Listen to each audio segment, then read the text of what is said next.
Hey, what's going on, guys? This is your old pal CHH. We've got a new review for you guys today. To be open and honest, this got sent to me by Cineverse. That's for the people, not Trauma or Screenbox or Bloody Disgusting or anything, but Cineverse. I just want to make sure I give them the credit for that. They sent me the Toxic Avenger unrated 4K.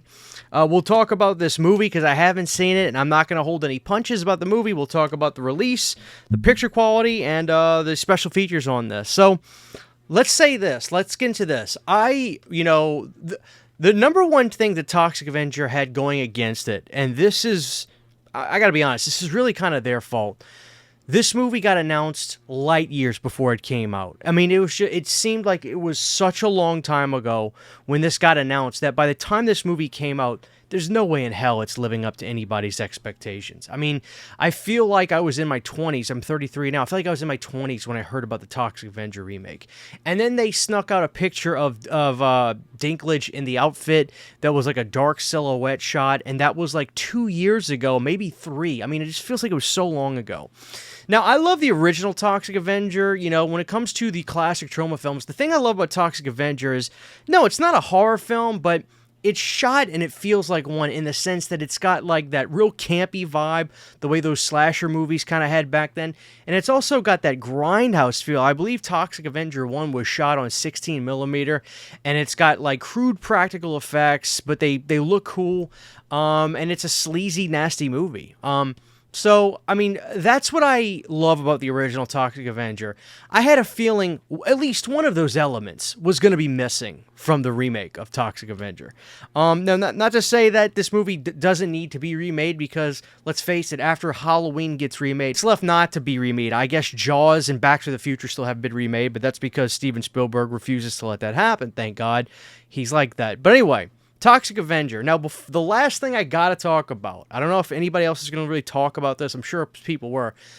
I started hearing both sides of the fence about this movie. I heard positive and I heard negative. The positive was, oh, it was way better than people are saying, which means that they liked it and they heard negative things. And then I also started hearing about, everybody hates this word, it's woke. Everybody, the other side of the coin was this movie is so woke, etc., etc. Now, I could give you what my definition of what I think woke movies are. The reality is this. I watched Toxic Avenger, and I read some of the things people would say online, and this movie, in my opinion, is fine. I like it. Is this movie woke? In essence, are they pushing an agenda? No, I didn't see that whatsoever. The big problem with this movie, though, is two things. I'll tell you that right now. Number one, that grindhouse feel is completely gone. I feel like it tries, but fails at having that nasty grindhouse feel that the original has. And number two, there was a lot of CGI gore in here, and it just stuck out like a sore thumb. It feels like the most anti-Toxic Avenger thing ever, to have CGI.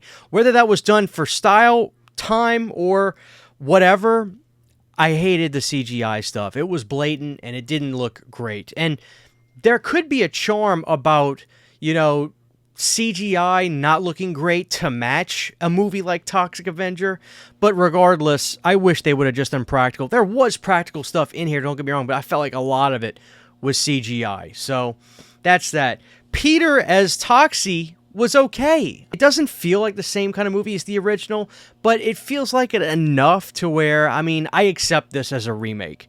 Does it scale the heights, in my opinion, of the original? No. Could this have been a hell of a lot worse? Yeah, in my opinion, this could have been a hell of a lot worse. I didn't find this movie to be trying to say or do anything other than be entertaining.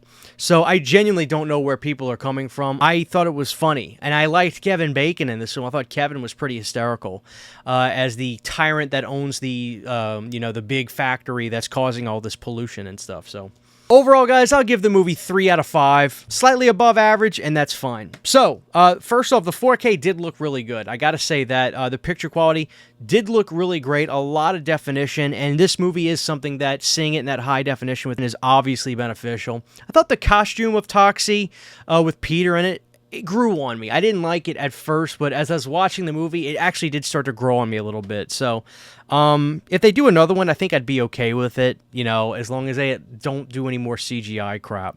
But yeah, I thought the movie was fine. I heard it didn't do good in the box office. I didn't even get a chance to see it. It was gone by like the first week when I wanted to go see it. I couldn't even go see it, so that sucked.